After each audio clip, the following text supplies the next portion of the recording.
8박 9일간의 여정을 끝내고 돌아와 거의 일주일을 재정비하며 쉬었습니다. 이제 부산국제영화제에서 본 영화들에 대해 소개해드릴 때가 온 것 같네요. 말씀드렸다시피 저는 총 8일간 19편의 영화를 감상하고 돌아왔습니다.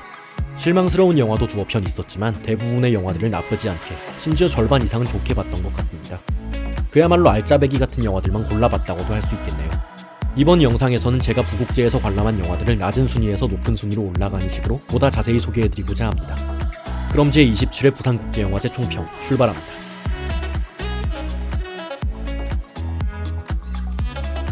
19편의 영화 중 최하위는 나데르 사이에바르 감독의 두 번째 장편 극영화 노엔드가 차지했습니다.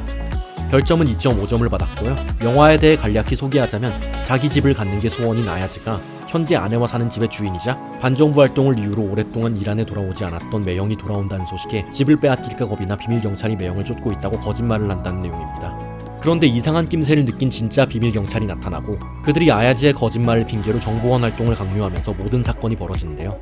시놉시스로만 따지자면 충분히 매력적일 수 있었던 작품이고 영화 곳곳에 등장하는 코엔 형제의 영화들을 연상케 하는 을씨년스러운 분위기도 나쁘지 않았습니다.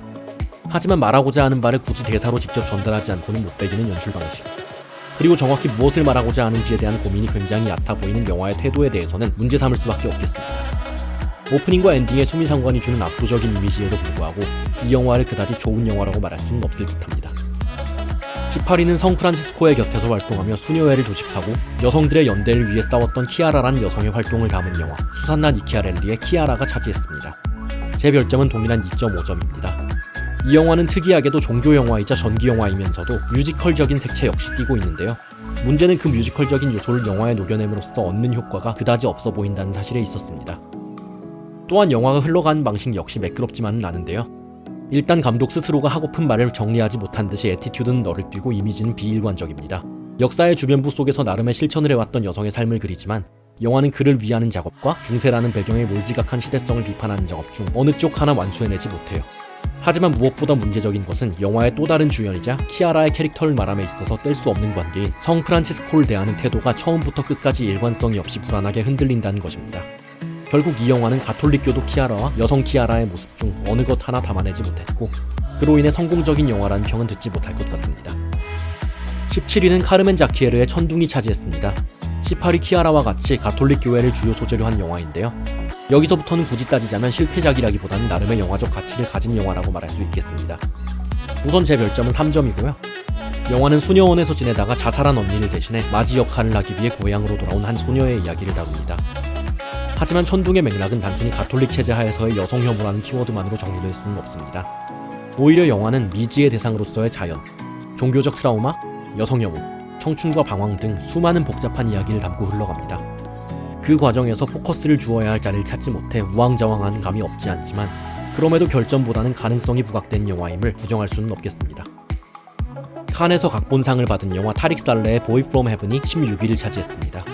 이집트 이슬람 율법의 최고 권위자인 대이맘 선거를 앞두고 선출에 개입하려는 이집트 정부 요원으로 인해 카이로의 이슬람 대학 재학생인 아담이 겪게 되는 스릴러가 주를 차지하는 영화인데요. 권력과 종교, 세속과 신성이 지닌 불가분의 관계에 대하여 영화는 냉소하는 듯하다가도 조용히 자리를 옮겨 상식이 승리할 수 있는 세계에 대한 알 수 없는 희망을 품습니다. 이 영화를 보며 저는 지식에 관한 오랜 격언을 약간 변형시킨 다음과 같은 문장을 떠올렸습니다. 무지한 자는 신을 두려워하고 영악한 자는 신을 이용하려 들지만 정작 지혜로운 자에게는 신이 필요하지 않다. 모스크를 비추는 압도적 영상미와 주제의식이 훌륭했던 영화였지만 다소 허무주의로 비춰질 수 있는 애티튜드와 각본의 깊이를 따라가지 못하는 심심한 연출 기법 탓에 매력이 어느 정도는 감소하는 영화였습니다. 프랑코 정권의 패망과 민주화 직후의 스페인 이야기를 감옥이라는 한정적 배경 내에서만 잘 담아낸 알베르토 로드리게스의 프리즌 77이 15위입니다. 영화는 결국 우리는 다 같은 죄수라는 전제에서 출발하여 오직 교도소 내부만을 배경으로 당대 스페인 사회와 파시즘의 망령을 유의미하게 도려냅니다. 또한 정권과 제도가 바뀐다고 순식간에 민주주의가 정착될 수는 없으며 오히려 민주주의를 정착시키는 과도기를 이겨내는 데에는 역사 속 수많은 작은 이들의 투쟁과 희생이 필요하다는 것을 2시간의 러닝타임 동안 절절히 강조합니다. 때로 지나치게 노골적이고 반복적인 알레고리에 피로감이 느껴지기는 하지만 영화가 투박하게나마 던져내는 주제의식은 여전히 필요하다고 생각되네요. 이상으로 별점 3점의 영화를 마무리하겠습니다. 크리스티안 문주의 알레맨이 14위를 차지했습니다. 별점은 3.5점이고요. 이번 부산국제영화제에서 개막작 이후 처음으로 본 영화였는데요. 개막작 바람의 향기가 보여준 따스한 태도와 이 영화가 담아낸 스산한 이미지의 대비 탓에 전반적으로 이번 부국제의 첫인상이 다채로우면서도 흥미롭다는 긍정적인 방향으로 흐른 것 같습니다.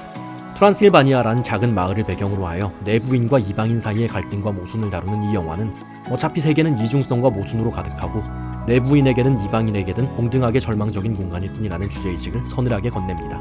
크리스티안 문주는 세계의 방사선 사진을 찍어 보이고 싶다던 포부에 걸맞게 자칫 희망으로 보일지도 모를 절망을 섬뜩하게 조소합니다. 장장 17분에 달하는 롱테이크로 찍어낸 혐오 발언의 향연이 그 정점이 되죠. 그러나 그 후 맥없이 흩뿌려지는 서사와 자기성 역력한 결말은 영화의 장점을 반감시키고 맙니다. 물론 그럼에도 불구하고 그가 영화를 통해 드러내고자 한 비판점은 여전히 유효합니다.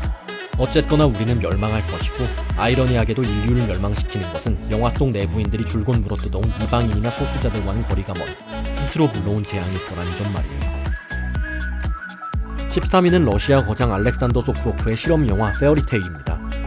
과거 독재자들의 아카이브 영상을 디지털로 작업하고 후시 녹음을 또 작업한 이 영화는 수많은 역사의 독재자들이 림보를 떠돈다는 내용의 정치 영화이자 공포 영화인데요. 소크로프는 특유의 연출 방식이 주는 불쾌한 골짜기와도 같은 기괴함을 통해서 이해관계도, 비전도 모조리 달랐을지언정 그 결론만은 같은 불구덩이에 불과하리라는 처연한 비관론을 효과적으로 전달해냅니다. 세계를 인위적으로 뜯어고치겠다는 유토피아적 구상은 결국 동화에 불과하리라는 걸 신곡을 연상케 하는 지옥도로 그려내는 거예요.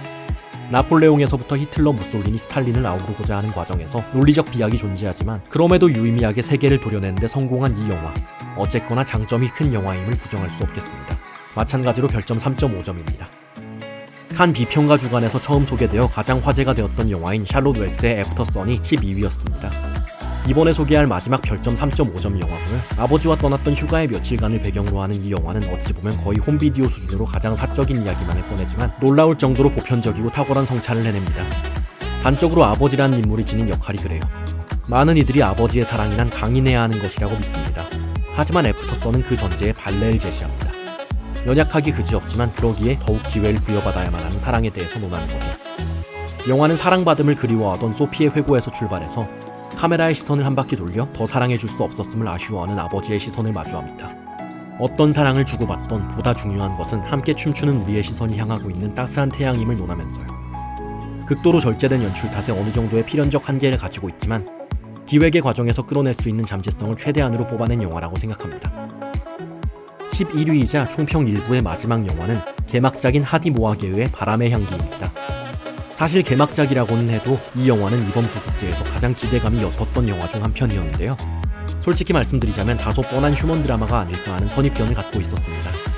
그러나 이 영화는 그런 선입견을 아득히 뛰어넘을 정도로 눈부신 애티튜드의 성과를 거둡니다. 영화는 이란의 작은 시골 마을을 배경으로 서로가 서로에게 도움을 주고받는다는 어찌 보면 지극히 단순한 에피소드들로 구성되어 있는데요. 배경으로 드리워지는 드넓고 광활한 대자연 앞에서 인간의 행위와 문명이란 그저 가소로울 정도로 보잘것없을 뿐입니다. 그런 배경 앞에서 영화는 시골과 도시의 대립이라는 어찌 보면 뻔한 대비를 통해 현대 문명을 회의합니다. 하지만 그러는 와중에도 선의와 도움의 손길이라는 작은 희망을 남겨두죠. 그리고 그 미약하고 자그마한 희망이 이 영화를 그토록 빛나게 합니다. 일부의 마지막 영화로 소개해드린 하디 모아게의 바람의 향기, 이번 부국제 첫 4점짜리 영화로 소개해드립니다. 이상으로 제27회 부산국제영화제 개인적인 총평의 일부를 마무리합니다. 다음 영상에서는 10위에서 1위까지의 영화들로 찾아오겠습니다. 100년의 영화 김노엘이었습니다.